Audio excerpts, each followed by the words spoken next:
what would happen if every human being on Earth disappeared. No matter how we might vanish, this is the story of what could happen to the world we leave behind. Now, on Life After People. Since the dawn of civilization, humans have fought to conquer the desert. But when we're gone, the sand seeks to swallow up everything we've built, from America's playground. Imagine the city of sin, literally cooking from the inside out, to the tallest building on Earth. This isn't just a dust storm. It's a sandblaster the size of a city. Humanity's greatest triumphs wither in the sun. Monuments crack in the heat. And our footprint is swallowed up by the sands of time. Welcome to Earth. Population 0.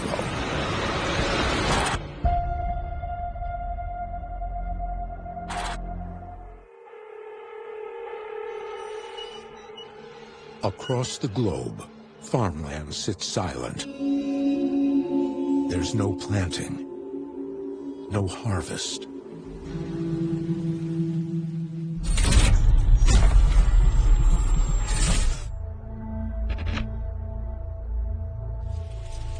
In the Imperial Valley, these abandoned fields were brought to life by sheer human will, wrestled into existence where nothing should grow. California's Imperial Valley is a 500,000-acre agricultural powerhouse. One harvest out of there produces enough fruit and vegetables and meat to feed every single person in New York City for a year. Keep in mind, this is all happening in the Sonoran Desert, one of the most extreme deserts on Earth. In this thirsty stretch of land, the daytime sun blisters the ground with 115-degree heat, before plunging down to 40 degrees at night. It's also dry as a bone. To qualify as a desert, an area needs to receive less than 10 inches of rain a year. The Imperial Valley receives less than 3. So this farming paradise had to be completely man-made. In a place where nothing was meant to grow, mankind carved new veins into the landscape. A marvel of steel and stone that poured life into the arid desert. It took 10 years to build the longest irrigation canal in the United States. It's an 80-mile-long concrete channel called the All-American Canal. It draws water from the Colorado River downhill into the Imperial Valley. Every year, this system moves 840 billion gallons of water. For nearly 100 years, this system has defied Mother Nature, creating a man-made oasis. But it's one that relies on human vigilance. Normally, a small army of water managers, or ditch riders, works around the clock, acting like air traffic controllers for irrigation. A man is assigned to a ditch to make sure the right amount of water goes to the right field at the right time. No more, no less. Now, there's nobody left to man the ditches. No one to adjust the flow of water. Any gates that were left open would have water just flooding out onto these fields. You're just going to have this patchwork of lakes, each of which has a bunch of dead vegetables floating on the surface. The Imperial Valley is so vast that while some parts would be flooded, others, where the gates were closed, wouldn't get any water at all. In the triple-digit heat, this land would quickly die. It took years of human engineering to make the desert bloom. But in only 48 hours, Mother Nature reached out her hand and laid it to waste.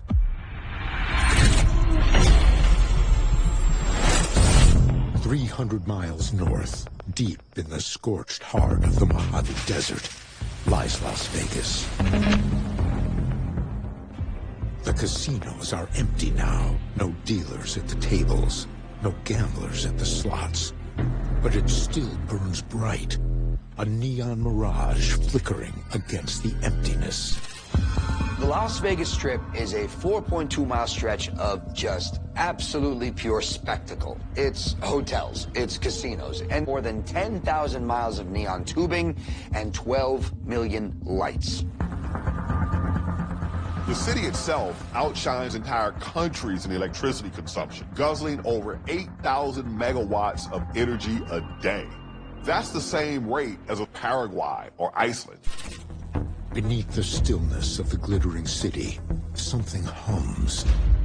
An automated multi-source power grid built by human hands to keep the current flowing, even when no one is left to use it. In Vegas, the demand for power fluctuates wildly, from sleepy off-season nights to packed casinos in 100-plus degree days. During the daytime, it can run on solar. At other times, it can run off hydroelectric power from the Hoover Dam. And if it needs a little extra juice, it's got natural gas plants that can do that. Problem is, even this super advanced system needs humans to maintain it. On the hottest days, workers maintain transformers' cooling systems so they don't overheat, and solar panels need to be constantly cleared of dust and debris that would otherwise render them useless. Just as the lights were always meant to do, they're drawing crowds. But these visitors come writhing and twitching in the night. So many insects are attracted to the light. You know, moths, flies, bees, wasps, mosquitoes. Under normal conditions, they would be orienting themselves by moonlight. You introduce artificial light, and it confuses them, and they end up spiraling towards these multiple sources of light. As nearby towns go dark, Vegas becomes a magnet for every light-seeking insect in the area. Grasshoppers have been a huge problem for Las Vegas in the past. One night in 2019, the lights attracted an unbelievable horde of them. It's estimated that 46 million grasshoppers descended on the city, terrorizing locals and tourists. The swarms of grasshoppers were so thick they looked like clouds. Scientists were even able to track their movements using weather satellites. The Bellagio is alive with movement, blanketed by insects. The MGM Grand wriggles, covered in a thick layer of grasshoppers. And the city's lifeblood, its electrical transformers, are being swarmed as well. Essentially, transformers take the electricity generated by power plants and convert it into smaller doses for us to use in our homes and businesses. This is sort of like taking a fire hose and converting it down to a kitchen faucet. The problem is, you've got all these insects swarming and nesting and blocking the ventilation. Normally, crews would clear the transformers and cool them down, but not now. And the hotter they get, the oil inside them degrades, the wires expand, the insulation weakens. I mean, it is a perfect recipe for ignition. Without warning, the silence is shattered. One transformer erupts in a shower of sparks, then another, and another. It's the beginning of the end. Those explosions would come so fast and furiously that it would sound like someone was making popcorn, only the kernels were sticks of TNT. It would be like the most gruesome, destructive fireworks show you've ever seen. After more than a century of unbroken glow, the brightest city on Earth goes dark. The Strip, once a beacon of excess, is swallowed. On the border of the sun-scorched Arabian desert lies the city of Dubai, a metropolis once inhabited by over 6 million residents, now home to none. The advanced rail system is abandoned, and the famous Dubai fountain dances for no one. For centuries, Dubai was just a small backwater in the Arabian desert. But then, in 1966, they struck oil. At the peak of their oil boom, they were raking in $42 million a day.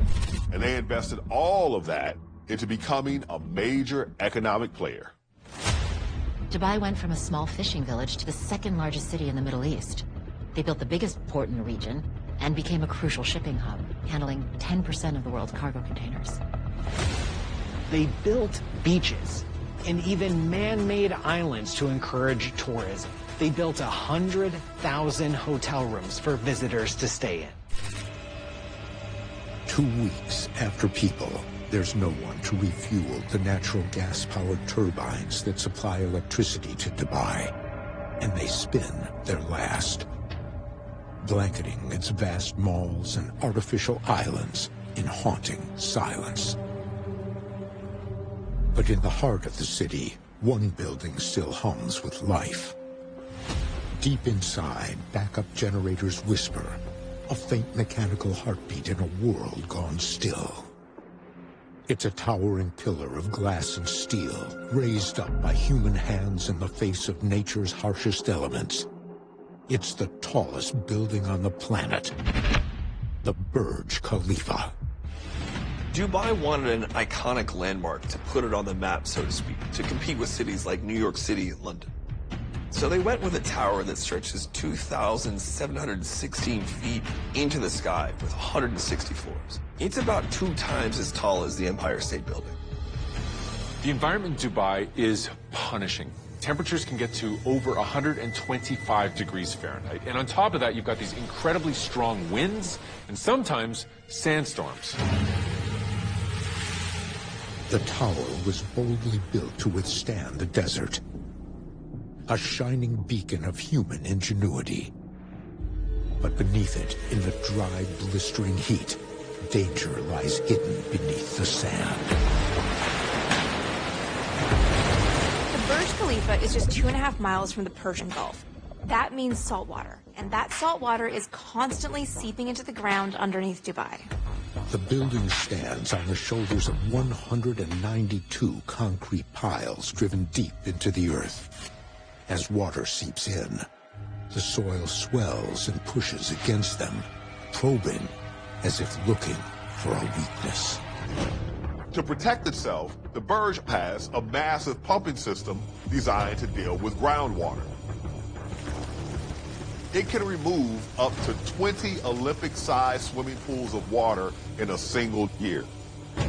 Even if all the pumps went out, the engineers designed what's called a cathodic protection system, which is essentially a way to use electricity to prevent rust. Beneath the tower, a current pulses through the steel in its foundation, a ghostly force field that halts the chemical dance that causes metal to oxidize and rust. But of course, this system relies on the power staying on. 1 month after people, with no one to maintain them, the tower's backup generators have been living on borrowed time. The backup generators run on diesel fuel. And even with those tanks completely full, at most, they're going to last a couple of weeks. So after people, those things will be dead in no time. The last generator sputters and dies. The electrical heartbeat that once guarded the Burj Khalifa's foundation fades into silence. The building's last sentinels have abandoned their posts, leaving the tallest building on Earth exposed.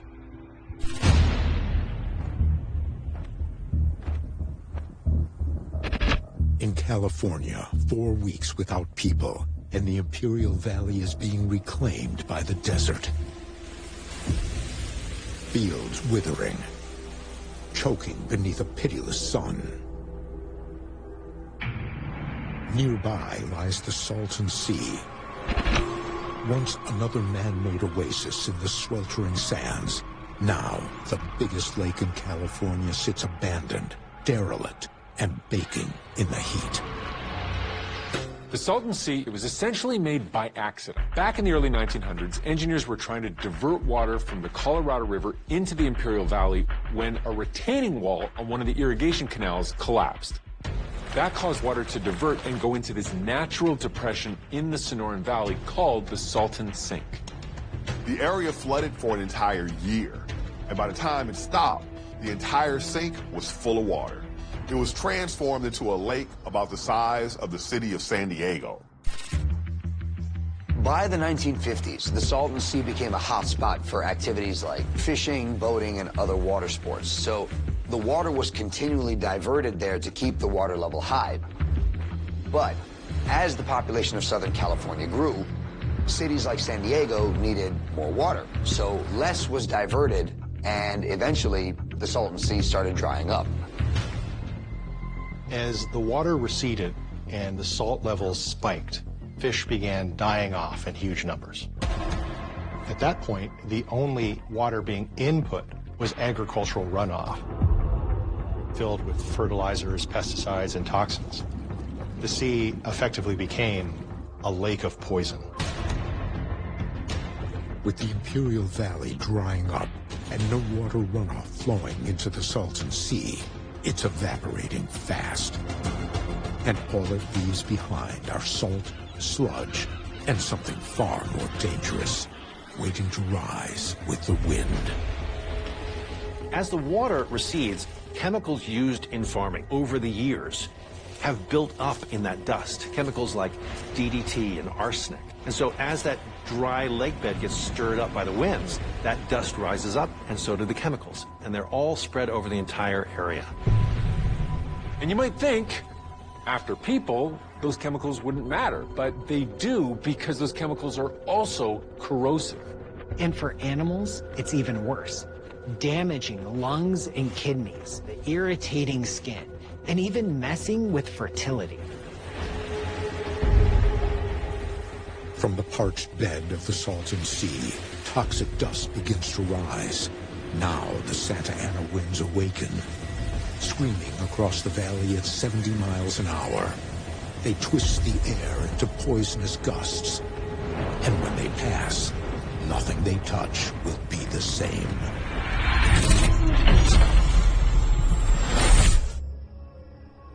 Three months after people, Las Vegas is no longer the city of lights. It's a city of smoldering flame. Exploding transformers have left behind pockets of fire, and they're hungry for more fuel. One of the easiest ways for fire to spread is through dense vegetation. But Vegas has spent years getting rid of that vegetation and leaning more into desert landscaping to reduce water usage. So there's just not that much left to burn in the area, except our buildings. Now, something sinister is looming, threatening to turn the remaining relics of mankind into a funeral pyre. Las Vegas itself is very dry, but during the summer, thunderstorms can develop in the surrounding hills, and they can send strong winds down into the valley. Wind is the #1 reason fires spread. Burning embers can be carried by the wind up to 2 miles, landing on a roof and starting a whole new fire. Without warning, fire erupts. First in the heart of East Las Vegas, then among the lonely murals of the Arts District. Finally, it claims the Strip. Neon signs melt, buildings ignite. What was once a playground of excess becomes an inferno devouring itself. Picture the Mandalay Bay in flames, then the Luxor, Tropicana, MGM Grand, all those iconic Sin City landmarks swallowed by fire. Within only a couple of hours, the casinos would start to lose structural integrity.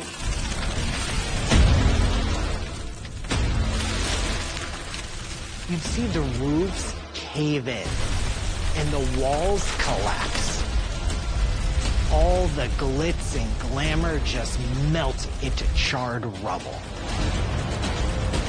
Las Vegas is a flaming ruin. The only question that lingers in the smoky air is how long before what's left is swallowed up by the desert.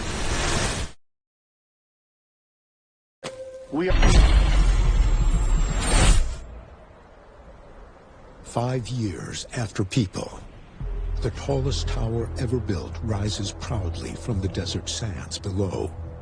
But the seeds of decay have already been planted, and its enemy is slow and patient, a siege that rises from below, inch by wet, salty inch. The tower doesn't look much different above ground, but without power, the system that prevents the saltwater corrosion, you'd see tiny cracks forming in the concrete piles that the whole structure rests on. The Burj has now been sealed up, baking in the Arabian sun. It's basically a greenhouse, with temperatures reaching as high as 150 degrees Fahrenheit. Thanks to the Persian Gulf, humidity hovers around 60% during the summer. Condensation would be building up on the walls and the ceiling of the units. It would be so wet, it would look like it's drizzling inside. First, mildew would start to grow on furniture and carpets, and then comes the mold. The drywall would start to rot, and the wood in doors and inside the walls would start to warp and bow. It's amazing how fast the illusion of luxury can just disappear. The rooms in the Burj Khalifa would start to look run down really fast.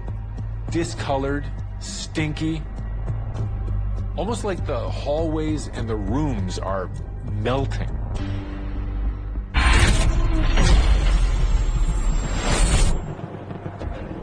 15 years later, and the elements have shown no mercy. The sun is unforgiving. The constant heat, moisture, and UV rays from the sun will start to break down the sealant that keeps the windows in place. Windows start falling out of their frames, and chunks of glass fall loose from the structure and crash down onto the street below. The tower's skin is peeling away, flecking off like old paint. But inside, something far more insidious remains. 57 elevators suspended thousands of feet in the air, their cables weakening with each passing year. How long will it be before gravity overwhelms them?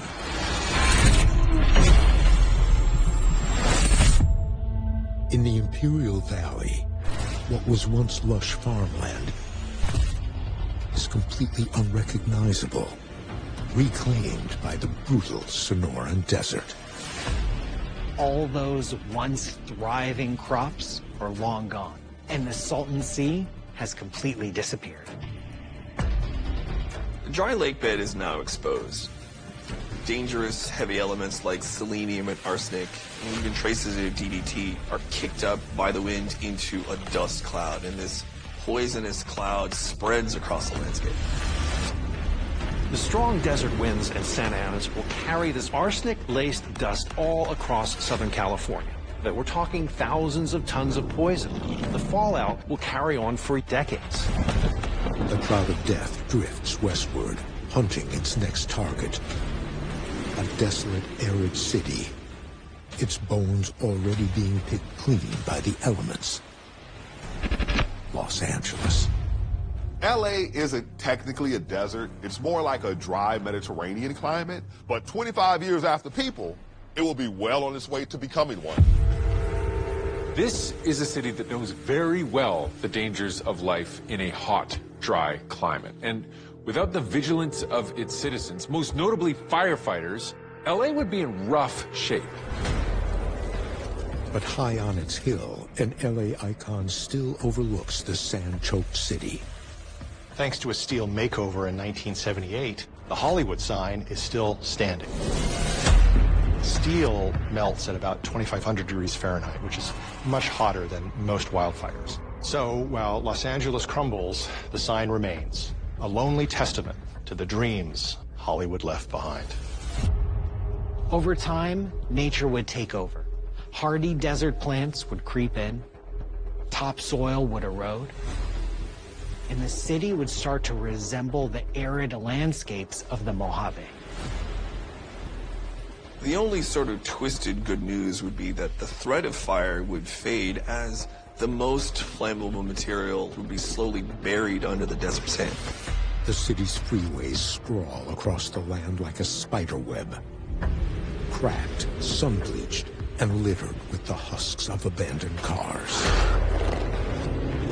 But among them, a predator once held in check by humanity is on the prowl again.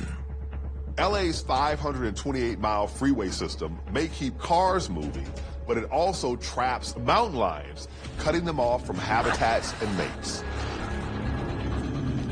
In the time of humans, driven by instinct, young males will risk almost anything, including putting their lives on the line by trying to navigate LA's deadly freeways.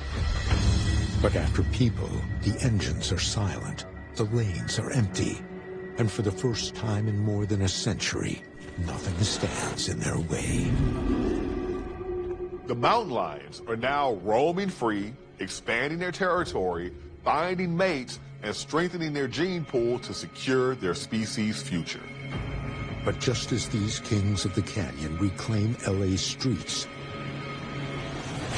the deadly cloud of airborne toxins that has been swarming toward the city finally arrives.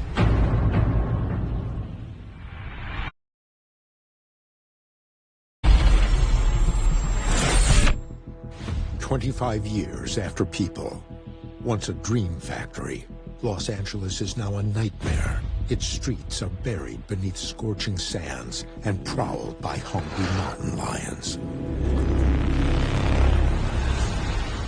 And from the east, something worse is coming.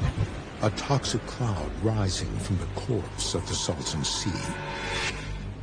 We're talking arsenic, selenium, pesticide residues, raining down on the city like some kind of chemical fallout. Wildlife that once thrived in the absence of humans, like mountain lions and coyotes, now have to deal with contaminated food and water sources. With little water, no shade, and almost no prey, sticking around would be a death sentence. The lucky ones would migrate north to cooler, wetter regions like the Sierra Nevadas or Oregon. Those who stayed would either adapt into smaller, tougher desert hunters or die out. Los Angeles was already a ghost town. Now, 25 years after People, wildlife abandons it as well, leaving nothing to witness what's left of it be consumed by the desert.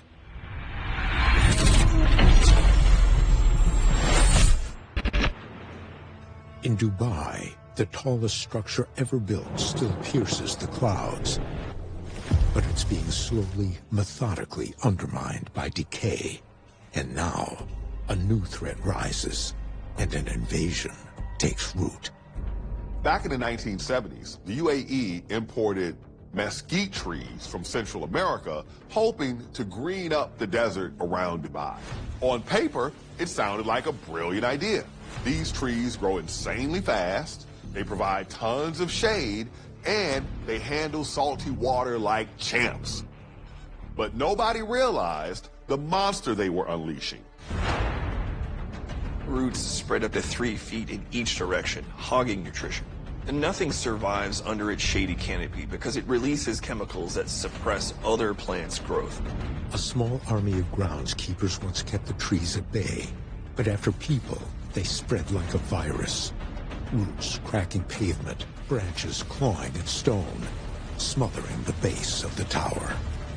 Mesquite roots grow extremely deep, sometimes 150 feet. These deep taproots allow them to access underground water, so they can survive drought conditions. Mesquite roots find their way into the cracks of the foundation, widening them, letting salt water in, accelerating decay. Soon, the whole thing could collapse. So what the salt water began, the roots might finish. While the building's foundations choke and rot, a new threat descends from the very heavens it was built to touch. Tall buildings are always prime targets for lightning. In the flat desert, the risk increases. And when it's the tallest skyscraper ever built, the risks are even higher. The building's only defense is a relic of human engineering, a lightning rod that channels each strike safely through the structure and into the ground. But this system is meant to withstand about 100 lightning strikes before it requires a human hand to repair it. And the Burj Khalifa experiences an average of 10 to 12 lightning strikes every single year.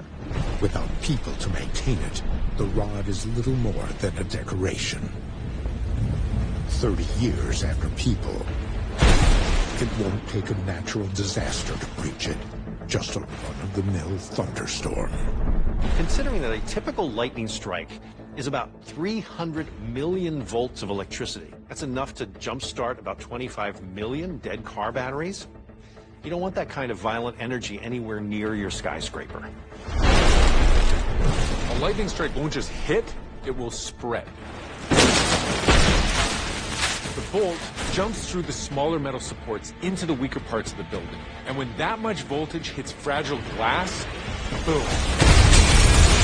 The strike rips through the upper floors. Glass and debris rain down.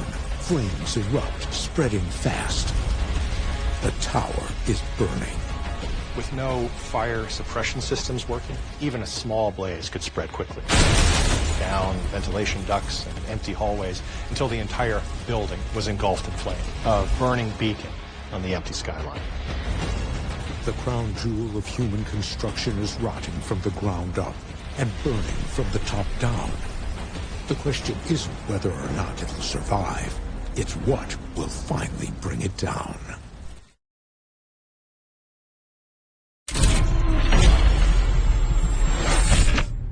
"50 years after people, the city of sin is now a grim ruin. What's left of the once glitzy casinos is crumbling.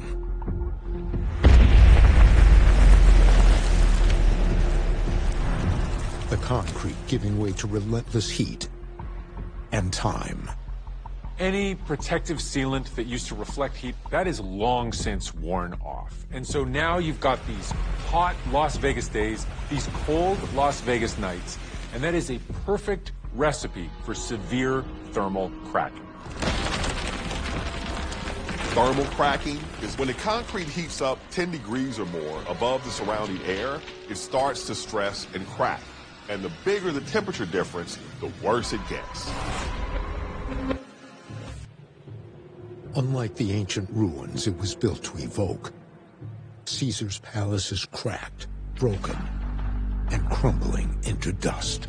Now you might be thinking, why can I visit Roman ruins that are thousands of years old when in Las Vegas, Caesar's palace disintegrated in just a few years?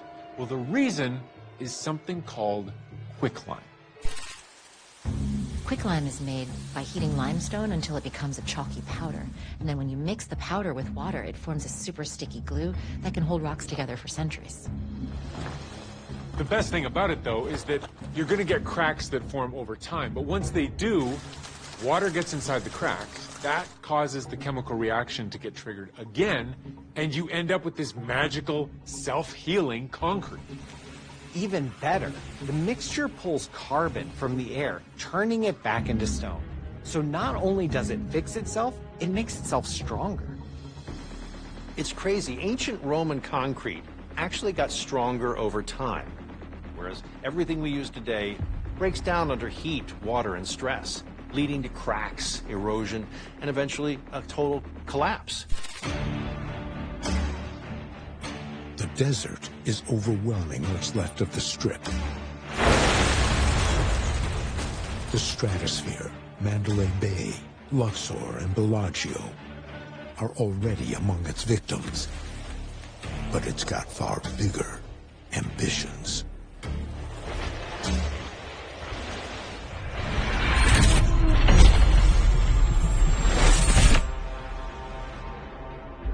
In Dubai, the tallest tower ever built has been battered by lightning and corroded by rust.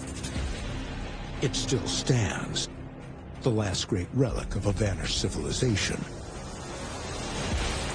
But a threat has been hanging inside the tower for over a century, one which could spell disaster. There are 57 elevators in the Burj Khalifa, and elevator cables begin to weaken and break down in temperatures above 150 degrees. Any elevator cars on the upper floors are now being held up by weakened cables, which are deteriorating in the sweltering heat. After 150 years, the tower's elevators hang by a thread. All it would take is a strong wind to unmoor them. And on the horizon, a sandstorm is gathering strength. A leviathan of wind and grit, called a haboob in Arabic. It is ancient in name and approaching with primordial fury. A haboob isn't just a dust storm. It's a dust tsunami. These beasts can stretch 60 miles wide, tower several miles high, and blast through with winds up to 65 miles an hour. Basically, they're a sandblaster the size of a city.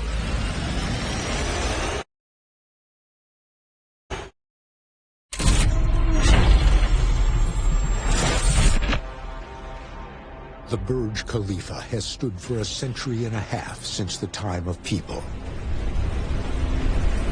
Now, a massive sandstorm swallows the tower, scouring it with windblown grit.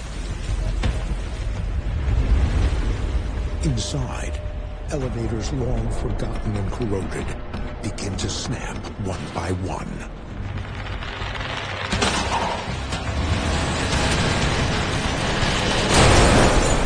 Echoing through empty shafts like the cracking of bones. These 57 elevators weigh anywhere from 21,000 to 27,000 pounds each. And the one dropping the farthest is going from a height that's taller than the Empire State Building.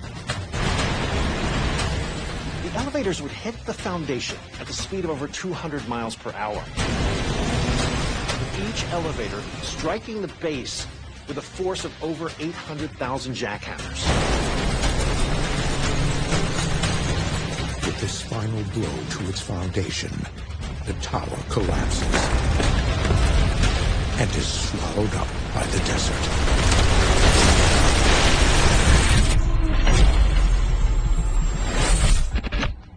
"200 years after people, Las Vegas is all but erased, and only echoes of its former glory remain."